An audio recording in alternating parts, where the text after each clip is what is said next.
Okay, so the job is on, it's yours, you've been booked, you're onto the team. The very first step in the process is pre-production.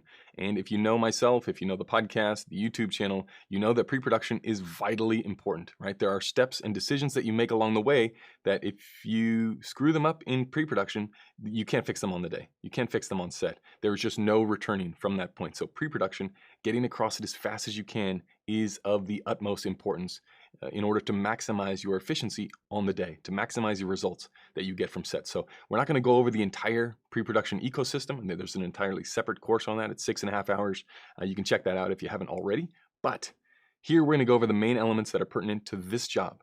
So there are things like the treatment. That'll be on every single job. You want to get access to that as soon as possible because we want to go over and start to see if we can glean some clues from what the director is after, what's going to be important, what can we lean into, how big is the sandbox going to be, and where you can start to use your time in pre-production to maximize efficiency, right? Because that's the main goal of pre-production, of trying to make yourself as efficient as possible in the lead up to the shoot so that you can be relaxed, you can have a plan, you can have those moments to yourself to be able to look and try and find things that will eventually boost the end quality of the project. That's what you're trying to do in pre-production. You're trying to get rid of all the little underlying questions and any problems that might come out. You're trying to iron those out. And you do it a bunch of different ways, which we're going to get into.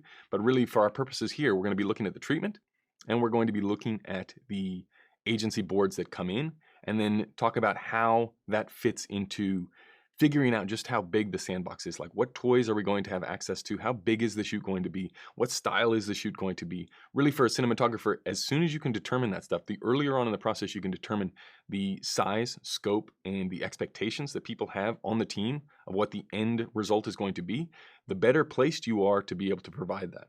And that really is the goal of cinematography in the commercial world, is helping the director achieve their vision for what they want this thing to look like, all along the way, adding your own points of interest, your own expertise to really elevate the project. That's how you make a name for yourself. That's how you get repeat clients.